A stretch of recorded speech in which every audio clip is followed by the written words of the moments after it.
And the revolt against school boards is taking root from coast to coast. Even San Francisco's Democratic Mayor London Breed said yesterday that she is supporting the recall of city school board members. New York Post columnist Karol Markowicz joins us now. Karol, thanks for being here. I just want to read to you from what Mayor Breed said. She said, sadly, our school board's priorities have often been severely misplaced. During such a difficult time, the decisions we make for our children will have long-term impacts, which is why it is so important to have leadership that will tackle these challenges head on. Our kids must come first. What do you think's going on there?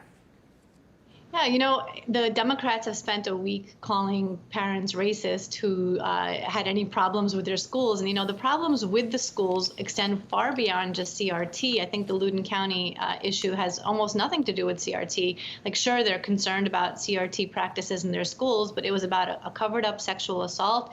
It was about not taking parents seriously. It had a lot of different aspects that had nothing to do with CRT. So I think we're going to see this across the country. I think parents have woken up. They realize what's happening in their schools. They had a really close view for the last, year plus when the kids were home. And I think that we're going to be seeing this kind of tumultuous activity at school boards all across the country. Yeah, but Karol, one of the big points, one of the big points you make is that the teachers union was calling not all the shots, but a lot of them, were they not? Yeah. Well, that's really it. The other thing that really is, doesn't get mentioned quite as often as it should is that schools were just straight up closed in areas where teachers unions had a lot of control. There was no science behind it. It was like Randy Weingarten and other teachers unions said they should close. These weak politicians agreed with them, and parents are mad. They're angry about what's been done to their kids. They're absolutely right. And, again, we're going to see this in many places where schools were closed for over a year, which is in blue cities, predominantly, that are controlled by teachers unions. Fox and Friends had these two moms on.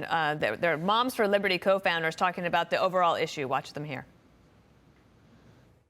Parents are paying attention to elections and getting involved, and this is just the beginning of parents' voices being heard in their children's education in our country. Parents are ready to reclaim their parental rights, especially at the level of education. We're seeing that across America. Karol, so you write at the New York Post. I follow Michelle Goldberg's work. She's at the New York Times. She's a liberal columnist. One of the things she wrote about yesterday is that Democrats better wake up because the parents across the country are serious. And from her perspective, she said they want to dismantle the public school system.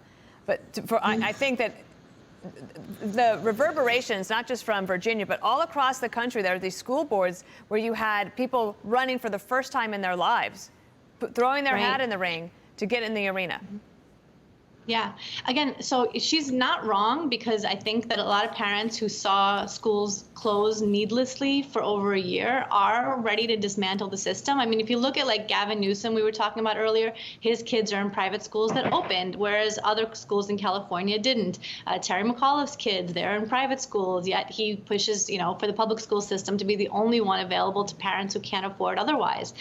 So yeah, absolutely. Parents have realized what the game is here, and they are ready to dismantle the system, and they should absolutely be given the right and the privilege, same as Terry McAuliffe, same as Gavin Newsom, to make school choice for their kids. And we should fund students, not systems. Karol, thank you for coming in today. Karol Markowicz, nice to see you again. Thanks so much. Yeah, you bet. Columnist for the New York Post. Hi, everyone. I'm Brian Kilmeade. I want you to do me a favor. I want you to click to subscribe to the Fox News YouTube page. This is the only way that I know for sure that you're not going to miss any great commentary, any great news bites, any great interviews coming your way on Fox. You can get it all here on YouTube. So subscribe right now.